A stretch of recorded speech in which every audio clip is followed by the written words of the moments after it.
तो आज के इस वीडियो में मैं बात करने वाला हूँ कुछ प्रश्नों की जो आप सब ने कमेंट के माध्यम से मुझसे पूछे थे। और बहुत ही जल्दी एक वीडियो आने वाला है जिसमें मैं बहुत ही महत्वपूर्ण मुद्दों पे बात करने वाला हूँ, जिसमें एक देवी हैं उनके इतिहास को बताने वाला हूँ। वो वीडियो आपको बहुत जल्द मिलेगा चैनल पे, तो आप उसको जरूर देखें। पहला प्रश्न है, गुरुजी आपने कुशवाहा मौर्य के बारे में बात की। हमारे समाज में दो तरह के लोग हैं, एक भगवान राम और दूसरा चंद्रगुप्त मौर्य या मौर्य वंश को अपना वंशज मानते हैं। सही वाला हिस्ट्री क्या है? बहुत लोग भगवान बुद्ध को भी मानते हैं। आप जो बताते हैं वह बात मैं अपने आसपास किसी से बात करता हूं तो वह हमें दूसरे नजर से देखते हैं। एक पुराजी से इतना कहा कि संस्कृत 8वीं सदी के बाद की है तो वह अब बात ही नहीं करता है। मैंने पूरे सबूत के साथ बताया था। मन में बहुत पीड़ा होती है। आप भारत का सही हिस्ट्री बताने का कष्ट करें। आपका बहुत धन्यवाद सही जानकारी देने के लिए। थोड़ा समय आप रुक जाइए। मेरी टीम से अभी एक दिल्ली गए हैं, उनसे मैंने बहुत सारी किताबें मंगवाई हैं। तो जैसे ही उधर से वो आते हैं फिर मैं विस्तार से आपको इस विषय में जानकारी दूंगा, क्योंकि मैं वंशों के इतिहास को पढ़ाने वाला हूं। फिर जैसे नागवंश, शाक्य वंश, नंद वंश, इक्ष्वाकु वंश, इन वंशों के इतिहास को जब आप पढ़ेंगे तब आप बहुत हद तक इस विषय में जानकारी हासिल कर पाएंगे। कुशवाहा समाज और मौर्य समाज में मैं देखता हूं कि दो तरह के लोग हैं। एक तो वो हैं जो भगवान राम को अपना पूर्वज बताते हैं, और दूसरे वो हैं जो भगवान बुद्ध और अशोक को अपना पूर्वज बताते हैं। तो ये क्यों है और ये कब से शुरू हुआ, ये भी मैं उस वीडियो में आपको विस्तार से बताऊंगा। तो आप थोड़े दिनों का इंतजार करिए, ज्यादा समय नहीं लूंगा मैं आपका, बस थोड़े दिनों का इंतजार करिए। आगे आपने संस्कृत के बारे में बात की है कि 8वीं सदी के बाद की है। देखिए, संस्कृत पे आप बात ना करें किसी से, क्योंकि संस्कृत को आप अच्छे से समझा नहीं पाएंगे, इसीलिए उस व्यक्ति को आपकी बातें समझ में नहीं आएंगी। संस्कृत सम्राट अशोक के बाद की ही भाषा है। सम्राट अशोक के बाद ही पाली प्राकृत में बहुत सा परिवर्तन आया, क्योंकि हमारे यहाँ कई आक्रमणकारी आए और उन आक्रमणकारियों की भाषा से बहुत सारे जो शब्द हैं वो पाली प्राकृत में जाके शामिल हुए। वो धीरे धीरे भाषा का रूप परिवर्तित हुआ, एकदम से नहीं हुआ। कि अगर आप सोचते हो कि एकदम से हो गया, ऐसा नहीं है। तो बाद में यही संस्कृत कहलाई है। और आप ऐसे व्यक्तियों से बात करने का प्रयास बिल्कुल ना करें जिन्हें इतिहास की जानकारी ना हो। तो आप थोड़े दिन का इंतजार करिए, आपको आने वाले वीडियो में विस्तार से मैं आपके समाज के बारे में जानकारी दूंगा।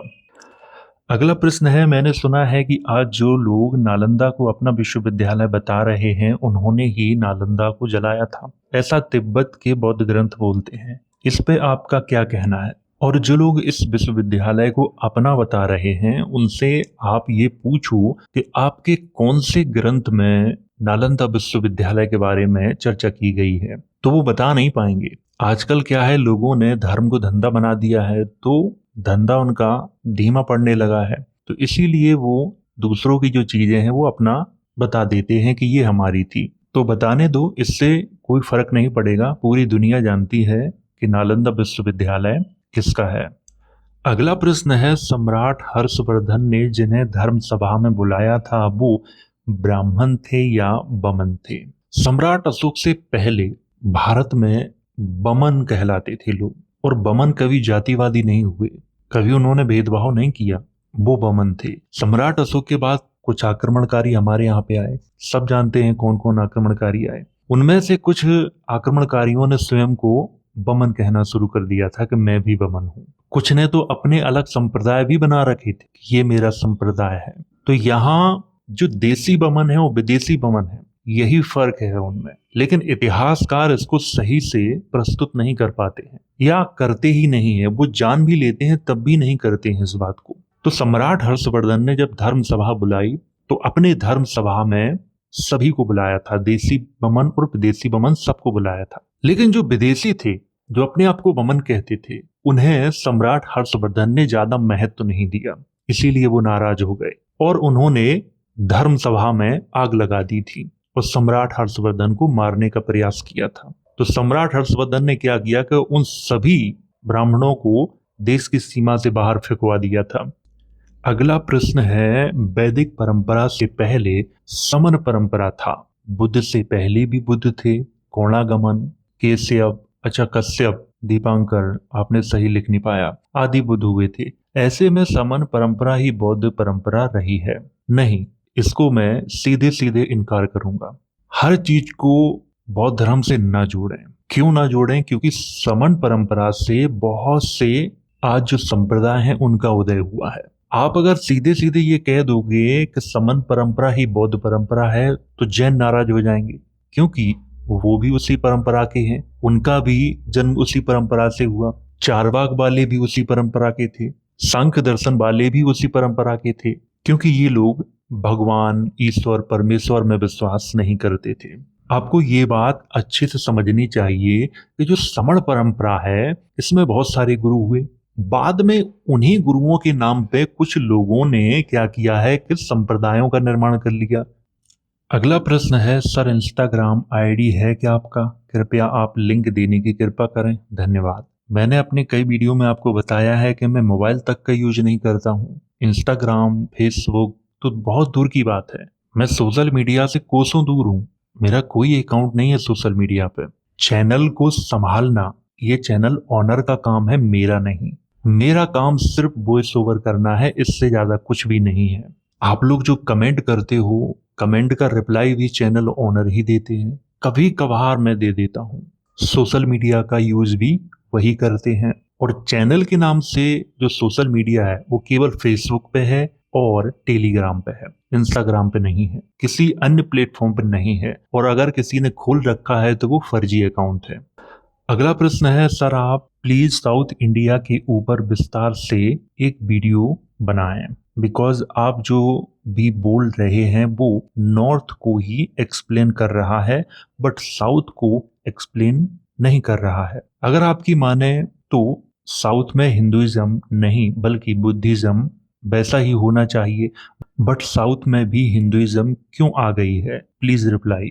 हाँ, मैं आपका उत्तर देता हूँ। आप ये पता करना कि वहां पे जो बड़े बड़े मंदिर हैं उनके बारे में आप पता करना, उनका इतिहास जानने का पता करना, और ये जानने का पता करना कि शंकराचार्य के बाद स्थिति कैसी बदली, ये पता करना। फिर आपको ये चीज समझ में आ जाएगी। क्योंकि मैं बताऊंगा तो शायद आप उसको समझ ना पाओ, क्योंकि उस चीज के बारे में आपने पढ़ा ही नहीं है। तो आप जो बोल रहे हो वो शंकराचार्य के बाद का इतिहास है, शंकराचार्य से पहले का इतिहास नहीं है।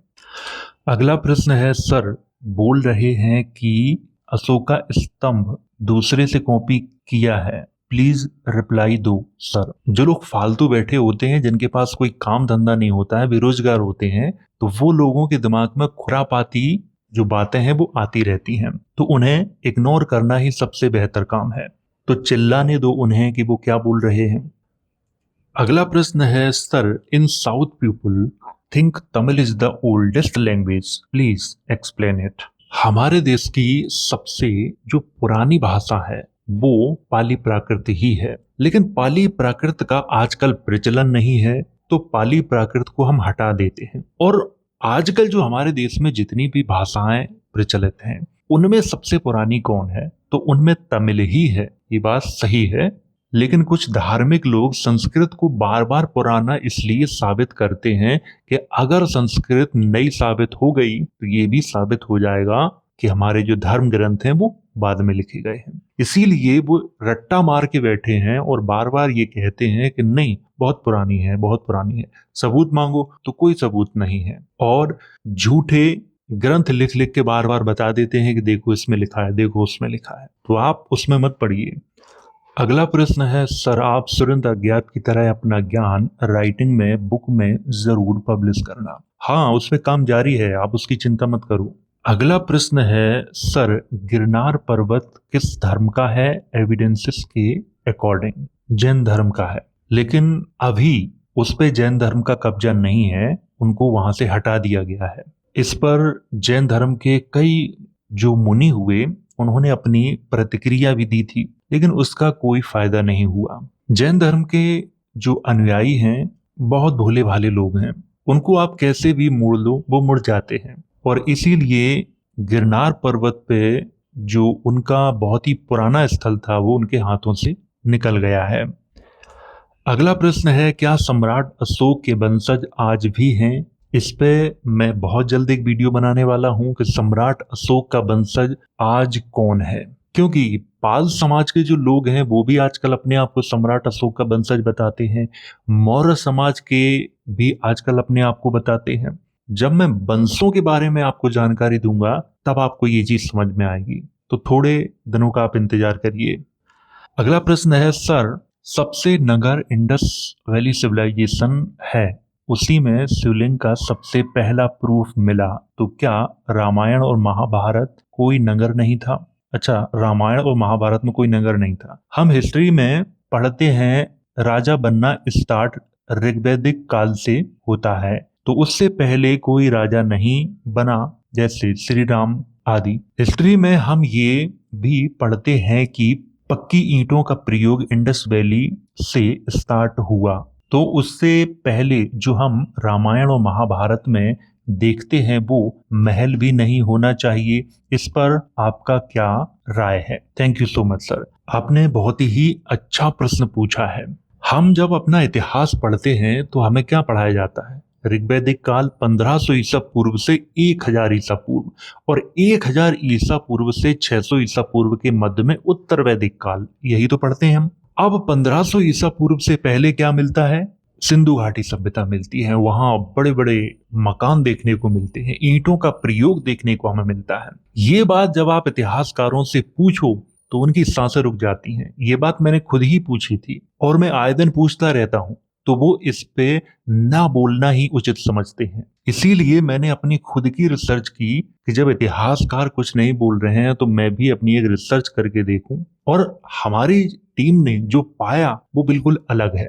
अभी आप किसी भी धर्मगुरु से या साधारण व्यक्ति से ये बात पूछो कि भगवान श्री राम का समय काल क्या था, कोई बताएगा 1,96,00,000 ईसा पूर्व, कोई बताएगा 12 लाख ईसा पूर्व, कोई बताएगा 7,000 ईसा पूर्व, कोई 5,000 ईसा पूर्व, कोई 3500 ईसा पूर्व। यानी जितने लोगों से आप पूछोगे वो अपना अलग अलग बताते हैं, किसी को निश्चित समय मालूम नहीं है। और सेम स्थिति भगवान श्री कृष्ण के ऊपर भी है। जब आप उनका समय पूछो तो कोई नहीं बता पाता है, और यही सबसे बड़ी इतिहासकारों की कमी है। इसीलिए मैं इतिहासकारों पर प्रश्न क्यों खड़े कर देता हूं कि हमारा जो इतिहास उन्होंने लिखा है, ऐसा लिखा है कि अगर कोई भी साधारण व्यक्ति इस पे अगर प्रश्न चिन्ह खड़े करना शुरू करे तो हजारों प्रश्न चिन्ह खड़े कर सकता है। ऐसा इतिहास लिखा है। हमारा जो इतिहास है बहुत ही प्रायोजित तरीके से लिखा गया है, जिसमें सच्चाई ना के बरोबर है। जो चीजें चौथी पांचवी सदी में हैं, एग्जिस्ट कर रही हैं, उनके प्रूफ हैं, उन्हें वो क्या लिख देते हैं कि ये आज से 800 ईसा पूर्व, 900 ईसा पूर्व, 1000 ईसा पूर्व में हुई है, ऐसा वो लिख देते हैं। तो ये इतिहासकारों का मामला है और इतिहासकार इस पे कुछ बोलना नहीं चाहते हैं। जब हम रामायण को पढ़ते हैं तो वहां भी कई जगह चर्चा आती है, महाभारत को पढ़ते हैं तो वहां भी हमें कई जगह इसकी चर्चा आती है। लेकिन जब इतिहास को पढ़ते हैं तो एक तरफ हमें यह पढ़ाया जाता है कि जो इंडस वैली सिविलाइजेशन है वो एक नगरीय सभ्यता थी, और उसके बाद क्या हुआ? ऋग्वैदिक काल आया, उत्तर वैदिक काल आया। यानी वैदिक काल में फिर से हम गरीब हो जाते हैं, फिर हमारे पास घर नहीं रहता है, कुछ नहीं होता है, यही तो पढ़ाया जाता है। वैदिक सभ्यता ग्रामीण सभ्यता थी, यही तो पढ़ाया जाता है। तो ये कैसे पॉसिबल है? इसीलिए तो इसके बारे में कुछ लोग ये बोल देते हैं कि वैदिक सभ्यता नाम की कोई चीज थी ही नहीं। लेकिन ये बोलना भी एक गलत है। क्यों गलत है? क्योंकि मैं जानता हूं कि वैदिक सभ्यता कहाँ पे थी। आज का जो हम भारत देखते हैं, यहाँ वैदिक सभ्यता हमें दिखाई नहीं देती है। वैदिक सभ्यता का जो स्थान है वो कहीं और है। इस पे वीडियो बनाऊंगा तब विस्तार से बात करूंगा। अगर यहाँ पे बात करूंगा तो थोड़ी सी बात हो पाएगी, फिर लोग कई प्रश्न खड़े करेंगे इस पे कि ये कैसे है, वो कैसे है। इसीलिए मैं प्रूफ भी दिखाऊंगा कि यहाँ की जो सभ्यता है उसी को भारत में वैदिक सभ्यता कहा गया है। अगला प्रश्न है, सर रामायण और महाभारत जो बुक है वो उसी समय का है, तो उनका टाइम पीरियड क्या है? रामायण और महाभारत उसी समय के नहीं है। जैसे भगवान श्री राम के समय में रामायण नहीं लिखी गई, ना भगवान श्री कृष्ण के समय में महाभारत और गीता लिखी गई है। मुझे ये बताइए, या कोई इतिहासकार अगर मेरे इस वीडियो को देख रहा है तो उनसे मैं ये पूछना चाहता हूँ कि भगवान श्री राम का जो समय है वो क्या है, या भगवान श्री कृष्ण का जो समय है वो क्या है? कोई नहीं बता पाता। कुछ धार्मिक लोगों ने आजकल बताने का प्रयास किया है, लेकिन वो आपके तर्क पे खरा नहीं उतरेगा। तो इनका जो टाइम पीरियड है वो निश्चित नहीं है। अगला प्रश्न है, हिंदू भाई हम मुसलमानों को ताना मारते हैं कि तुम्हारे पूर्वजों ने डर के मारे इस्लाम कबूल किया है, जबकि इतिहास से पता चलता है कि निचली जाति के हिंदू उच्च जाति से तंग आकर इस्लाम धर्म अपनाया है। आपका क्या कहना है इस पे? ये बात बिल्कुल सही है। आज जो लोग अपने आप को सुप्रीम मानते हैं कि मैं बहुत उच्च जाति का हूं, इनका अगर हम पुराना इतिहास देखते हैं तो पता चलता है कि बहुत ज्यादा जो निचली जातियों के लोग हैं, शूद्रों पे बहुत ज्यादा अत्याचार हुए हैं, और उन्हें एक ऑप्शन चाहिए था उस समय कि कोई ऐसा धर्म हो जहां हम पे अत्याचार ना हो। तो अधिकतर ने इस्लाम को कबूल किया है, लेकिन बहुत से ऐसे हैं जिन्होंने नहीं कबूल किया है। एक बात आपको यहाँ पे और ध्यान रखनी है कि शूद्रों ने ही कबूल नहीं किया है, बल्कि सबसे ज्यादा अगर इस्लाम को किसी ने कबूल किया है तो वो है राजपूत, जाट, गुजर। इन लोगों ने कबूल किया है, क्योंकि जाट गुजरों का जो क्षेत्र माना जाता है वो माना जाता है अफगानिस्तान से लेकर सिंध तक का एरिया, पूरा पूरा ये एरिया माना जाता है। और सबसे ज्यादा आज मुसलमान पाकिस्तान, अफगानिस्तान में है। तो कोई व्यक्ति ये नहीं कह सकता है कि सिर्फ शूद्रों ने ही इस्लाम को कबूल किया है। ब्राह्मणों ने भी किया है, क्षत्रियों ने भी किया है, वैश्यों ने भी किया है। शूद्रों ने तो मजबूरी में किया है, उनके पास कोई ऑप्शन नहीं था, इसीलिए किया है उन्होंने। अगला प्रश्न है, धन्यवाद सर, आपने कहा संस्कृत भाषा सम्राट अशोक के बाद की है, तो उस तथ्य से चारों वेद भी सम्राट अशोक के बाद के ही होते हैं, क्या ये वास्तव है? हाँ, ये बात बिल्कुल सही है। ये बात मैं खुद कह रहा हूँ कि चारों जो वेद हैं वो सम्राट अशोक के बाद ही लिखे गए हैं, क्योंकि संस्कृत भाषा सम्राट अशोक के बाद ही आई है, तो वेद भी सम्राट अशोक के बाद में ही लिखे गए हैं।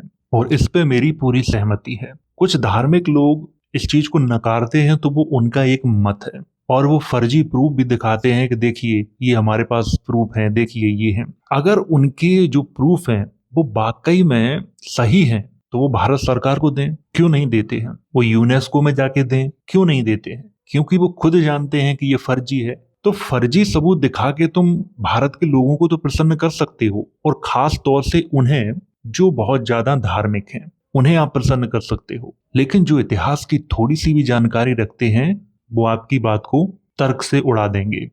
अगला प्रश्न है, आपसे हमें बहुत ज्ञान मिलता है। बुद्ध से पहले पूर्व बुद्ध का धर्म अस्तित्व में था, इसका कोई प्रमाण मिलता है क्या? क्या सिंधु घाटी सभ्यता बौद्धों से संबंधित थी? इसका जवाब दीजिए। इसमें तो आपके कई प्रश्न हैं, तो मैं आपका जवाब जरूर दूंगा इसका। बुद्ध से पहले, हाँ, जो बुद्ध से पहले, गौतम बुद्ध की बात कर रहा हूं मैं, उनसे पहले भी पूर्व बुद्ध हुए हैं। इसके आपको प्रमाण देखना है तो सम्राट अशोक के अभिलेख देख सकते हो, अजंता की गुफाओं में देख सकते हो, भरूच स्तूप पे देख सकते हो, फाहियान हुएंसोंग के यात्रा विवरणों में उनके नाम देख सकते हो। तो उनके कई प्रूफ मिलते हैं जिन्हें कोई नकार नहीं सकता है, और इन पे इतिहासकारों की भी बोलती बंद हो जाती है। और आपने आगे पूछा है सिंधु घाटी सभ्यता बौद्धों से संबंधित थी। देखिए, सिंधु घाटी सभ्यता बौद्धों से संबंधित थी ये पूरी तरह से कहना सही नहीं होगा, लेकिन इतना कहना बिल्कुल सही होगा कि सिंधु घाटी सभ्यता जो थी वो एक समण परंपरा की सभ्यता थी, और समण परंपरा से कई धर्म बने हैं, जिसमें जैनों का और बौद्धों का प्रमुख नाम आता है। सिंधु घाटी सभ्यता में जब उत्खनन हुआ तो वहां पे कई चीजें मिली हैं। जब आप उन्हें देखोगे तो आपको वहां से बहुत कुछ समझ में आएगा।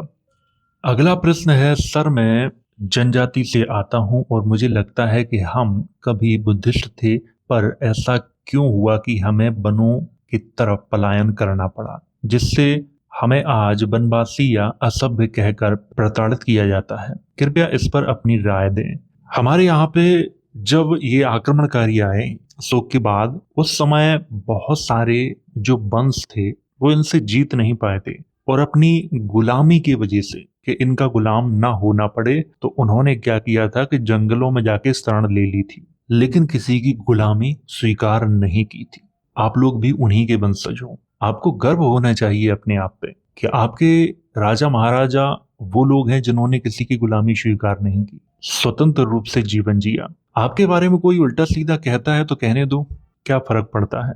लोगों का मुंह है वो तो कहेंगे। अगला प्रश्न है, हिंदू शब्द किस वेद या ग्रंथ में है, सर बताने का कष्ट करें। हिंदू शब्द किसी भी वेद या ग्रंथ में नहीं है। आजकल लोगों ने क्या किया है कि अनुवाद जो हो रहे हैं उनमें इस शब्द का प्रयोग करना शुरू कर दिया है। तो जो आजकल जो लोग क्लेम कर रहे हैं कि देखिए इसमें है हिंदू शब्द का प्रयोग, उसमें है हिंदू शब्द का प्रयोग, तो ये क्या है, अनुवाद है। इसको आपको समझना पड़ेगा। तो अनुवादों में हिंदू शब्द का प्रयोग धर्म के रूप में किया जाने लगा है। मैं प्राचीन ग्रंथों की बात कर रहा हूं, उनमें हिंदू शब्द का जो प्रयोग है धर्म के रूप में किसी भी ग्रंथ में नहीं किया गया है।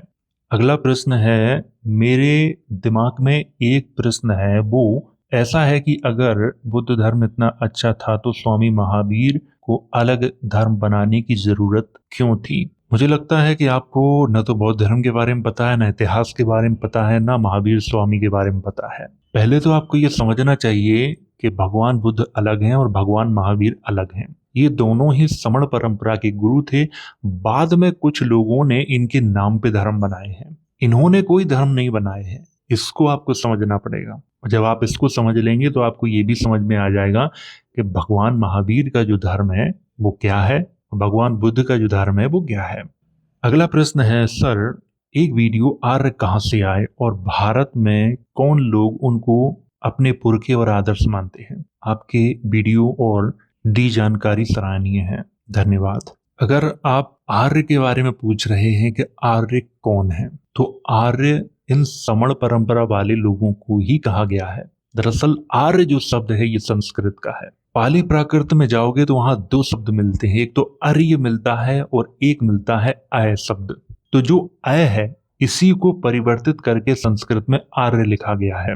तो सम्राट अशोक के बाद हमारे यहाँ पे कुछ आए विदेशी लोग, तो वो भी अपने आप को बमण, आर्य ये सब कहने लगे थे। तो मूल रूप से जो आर्य हैं वो भारत के ही लोग हैं, लेकिन यहाँ पे हम समझ नहीं पाते हैं कि आर्य हम किसको कहें, विदेशियों को कहें या जो लोग पहले से हैं उनको आर्य कहें। क्योंकि आजकल जो विदेशी हैं वो जोर शोर से कहते हैं कि मैं आर्य हूं, बल्कि आर्य वो है नहीं। क्यों नहीं है? क्योंकि वो अपनी पहचान छुपाते हैं, इसीलिए वो अपने आप को आर्य कहते हैं। अगला प्रश्न है, आदरणीय, एक प्रश्न मेरा है कि क्या प्रतिहार वंश को इतिहास में गुर्जर प्रतिहार वंश कहा गया है। हाँ बिल्कुल कहा गया है। इस पे मैंने वीडियो बनाया है, तो आप उस वीडियो को देख सकते हो। अगला प्रश्न है, सर कितनी बार सवाल पूछ लिया है कि गुर्जरों का इतिहास क्या है। आए दिन हमारा समाज पृथ्वीराज चौहान से लेकर गुर्जर प्रतिहार राजाओं को अपना मानता है और दूसरी जाति वाले मुझसे पूछते हैं कि तुम राजपूत राजाओं को अपना क्यों बता रहे हो। सवाल का उत्तर जरूर दें, इसका कुछ संबंध है क्या। गुर्जर प्रतिहार वंश के बारे में मैंने एक वीडियो ही बनाया है, आप उसको देख सकते हो, या कुषाण राजाओं पे मैंने 2-3 वीडियो बनाए हैं, आप उनको देख सकते हो। जब मैं गुर्जर समाज पे अपनी रिसर्च कर रहा था तब उनके मैंने कई गोत्रों के बारे में पता किया था। तो उनके बहुत से गोत्र ऐसे हैं जो कि कुषाण राजाओं से सीधे सीधे मेल खाते हैं, हूण राजाओं से मेल खाते हैं। तो अगर गुर्जर समाज को अपना इतिहास जानना है तो कुषाणों को पढ़ना पड़ेगा। इस पे मैंने बहुत ही अच्छे वीडियो बनाए हैं, कुषाण वंश के संबंध में है वो, उनमें आप देख लीजिए, आपका सारा जो कंफ्यूजन है वो दूर हो जाएगा। वो वीडियो मैं इस वीडियो के अंत में डाल दूंगा, तो वहां से आप उन्हें देख सकते हो। एक थोड़ी सी जानकारी आपको यहाँ मैं दे देता हूँ। पहले कुषाणों का काल है, इसके बाद राजपूत काल आता है। इस बात को आपको समझना है। तो ये थे आप लोगों के प्रश्न। अगर आपका भी कोई प्रश्न है तो कमेंट के माध्यम से आप मुझसे पूछ सकते हो। तो वीडियो अगर अच्छा लगा हो तो इसे लाइक करें, शेयर करें। वीडियो देखने के लिए धन्यवाद।